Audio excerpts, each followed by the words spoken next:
Andrew McCart, IFLTV, delighted. For the second time, actually. I interviewed you once in Saudi Arabia. Really? Yeah, a quick reaction. I think it was a Joshua Ngannou reaction. I grabbed you quickly ringside, but delighted to be joined by yourself ahead of a huge fight in Jermaine Franklin. Now, talk to me about the frustrations. Now, we know this date was meant to be December 13th. There was a lot of opponents being thrown about on social media and whatnot. But for you as a fighter, to finally get a date, to finally get the opponent, a lot of people have been talking about Jermaine Franklin. How happy are you in talking about the frustrations leading up to this as well? It seems like Jermaine Franklin's the perfect opponent because like what he does very well, there's question marks on my side. So I'm excited. About my dates, the frustration, you know, I get it. Like, why would you fight me when you can go fight somebody else for 4 or 5 times as much money? So I do get it, but it's just I'm not in a position yet where I can just be like throwing my weight around. But trust me, when I get there, I will be. I can imagine you're almost there. I don't think that'll be very soon. I don't think that's far away, Moses. Now, I spoke to Frank Warren, and I said Jermaine Franklin obviously took Dillian Whyte the distance. He took Anthony Joshua the distance. And I said, are you hoping for rounds? And Frank Warren said no. And I actually said to Frank, well, would that not make your job easier if Moses was to go past 8 rounds, 9 rounds against Franklin? Because now more people might think, oh, there's maybe a chink in the armour if we do it this way or that way. It might make Frank's job a little bit easier. And he said, nah, if he gets him out them early, I'll be more than happy. It's my job to get him the fight. So, listen, Frank Warren is wanting you to get the job done early, and I'm assuming you're the same. No, of course. Like, the reason why we've got Jermaine Franklin is to get me rounds. But it doesn't go to say that I'm just going to go in there and just tap around for 10 rounds. That's not the case. I'm still going to go there and try to get a knockout. And even if I was to get one early, that would be good because nobody was ever able to do that. But do you not see the difficulties in that? If you do knock Jermaine Franklin, who does give these Anthony Joshua and Dillian Whyte the rounds, and you do it again, then these heavyweights are going to go like, nope, they're going to just take that backward step. Do you see how it's going to be more difficult for you to get them fights? It's not my problem though, is it? It's not my problem. Definitely not.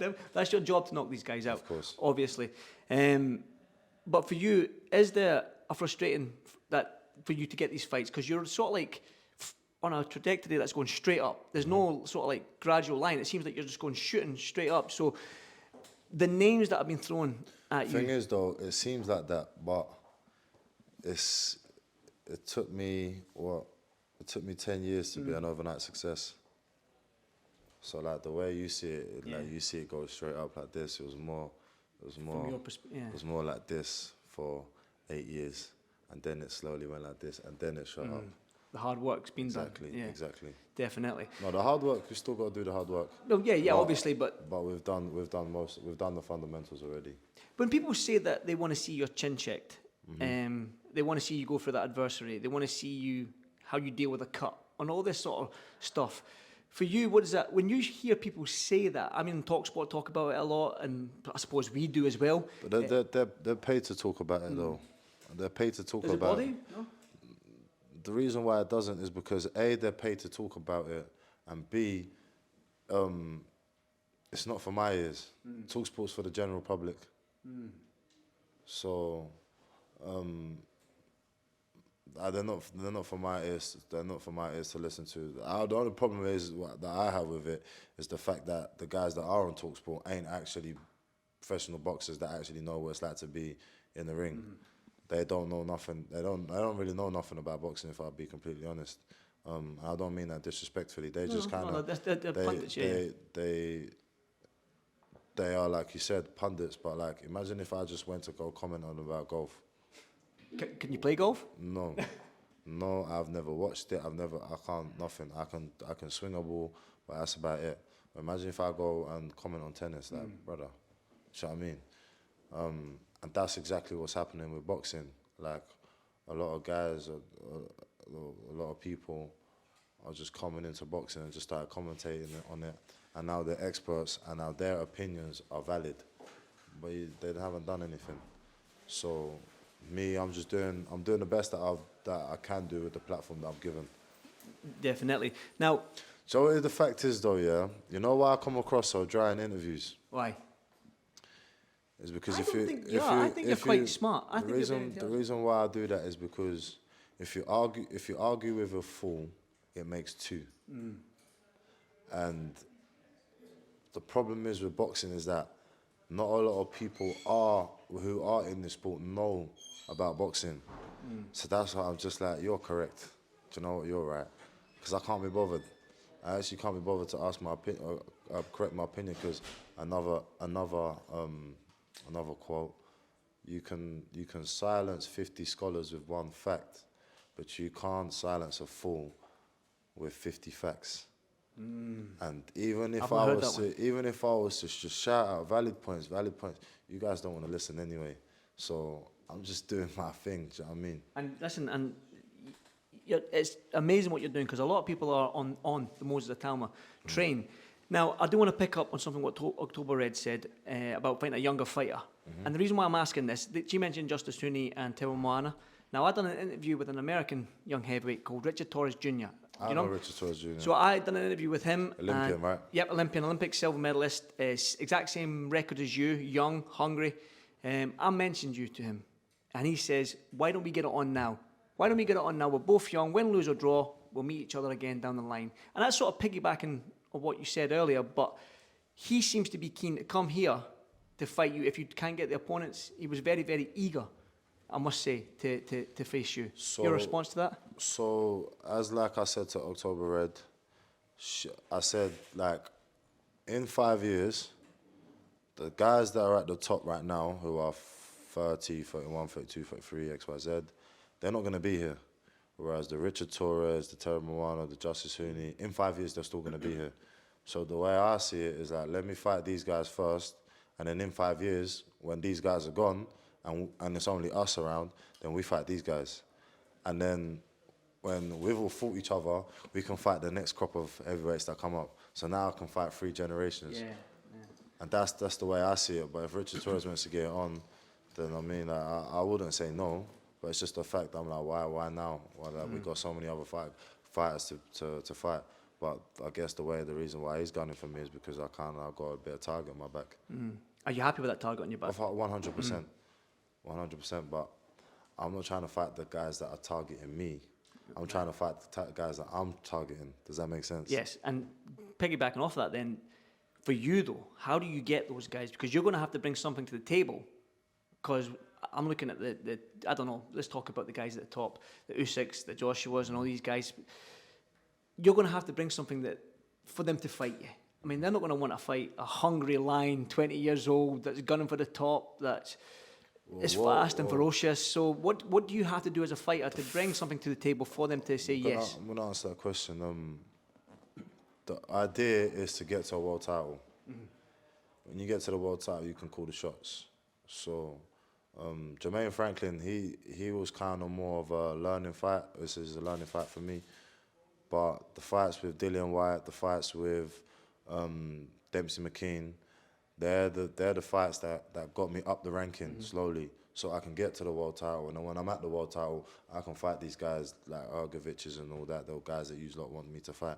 But as of right now, I'm not in a position to be able to like basically pull them away from whatever they're doing. But when I can get to that world title, when I do get to that world title, I'm able to talk about it. 2 or 3 more questions for me, Moses, and I'll let you get on with your day. I do appreciate your time. Do you envision yourself fighting a champion for a world title? Because Usyk's got all the belts, or do you envision a vacant title and fighting a number 1 contender? It has to be vacant, really, hasn't it? Because like Usyk wouldn't really want to fight me, because like if I was to fight him and I do beat him, it undoes a lot of things that he's already achieved. And Olympic gold medalist, 2-time unified heavyweight champion of the world, cruiserweight champion, but he lost to a 20-year-old. It just doesn't make sense. Fabio Wardley, he's now ranked, or he's got the interim. He's got the interim title, but obviously we're at the same gym, so that's not gonna happen. So it has to be like one of the vacant other titles. So we'll see. Now I've got to ask. We spoke about bringing something to the table to entice fighters to come and fight. Jake Paul's got something, and Anthony Joshua has agreed to it. As a fighter, when you look at Jake Paul, obviously he's doing his thing, he's making millions and millions and millions. But as Anthony Joshua, I mean, if it goes past one round, would you be disappointed? No. No. No. I don't think anybody's expecting anything from Jake Paul. Like, he's fighting an Olympic gold medalist, 2-time heavyweight champion of the world. But this YouTuber, like, do you know what? You got to take your hat off to Jake Paul. He's done amazing. He's done very well. And even me, I don't think he's a bad boxer. I actually think he's a decent boxer, but not on the caliber of obviously Anthony Joshua. But like, good luck to him. Yeah. Good luck to him, because I'm not hating on any man that's trying to better himself. And Jake Paul's one of them guys. One final one from me then. Jermaine Franklin, 24th of January, live on DAZN. What's going to happen? Do you know, if I asked you this question, let's say you're sitting in my shoes, what do you expect me to say? Look at my other fights, and you tell me. You what? Look at my other fights, what I've done, and you tell me. I try, because that's, you've knocked everyone out, it seems so. No, but how you've just asked me that question, like, without putting it back onto the interviewer, because I'm interviewing you now. Right, okay. How would you how would you answer that question? How would I answer it? Yes. I would say, you're boxing I'm a welterweight. John Tom on January 23rd, live on Manchester, live at DAZN, all that stuff. What's gonna happen? He's getting sparked out. No, I'm joking. you're too cocky. You're big-headed. I'm like, well, exactly. I know it's the perception. You're too cocky. You're too big-headed. Choose another Willie answer. Hutchinson. I think people, if you say a little bit of jest, Willie Hutchinson seems to get away with it, doesn't he? So I think if you say a little bit of jest, then so now you're not original. well, we're both Scottish, so I think that's probably why. Oh, I don't like getting interviewed. I do not like getting interviewed. Hold on, wait there. But I didn't ask you about if you're the same Willie Hutchinson. Willie Hutchinson's not in this conversation. Right. I'm asking you that question. If I got asked that question, if I'm fighting somebody, I would be like, it's going to be a great fight. Boring. Maybe I'm not finished yet. Boring. It's going to be a great fight. No, but do you understand now? Yes, understand. Do you understand now? Yeah. Okay, so, just say the fans are the winners. The fans are the winners, I suppose. I don't know. I actually feel under pressure. You're right, I don't know. But now, when you ask a question like that, do you understand how it comes from a fighter's perspective? I do, actually. I've never had... I sometimes ask that question to fighters quite a lot, and I don't understand... Yeah. You've actually threw it back at me there, Moses. I don't know if I like being interviewed. I'm going to stick this side of the camera. No, but listen... Jermaine Franklin is a good fighter. He's a good fighter. What he does well, I have question marks. So I'm excited to see how I'm going to perform under the night. Definitely, and I can't wait. I'm going to be here for fight night, so I cannot wait for it. It's going to be a great fight, great card from top to bottom from Queensberry again. But Moses, thank you so much for doing this IFLTV. Enjoy the rest of your day, and I'll see you soon. Thank you, mate. Thank you.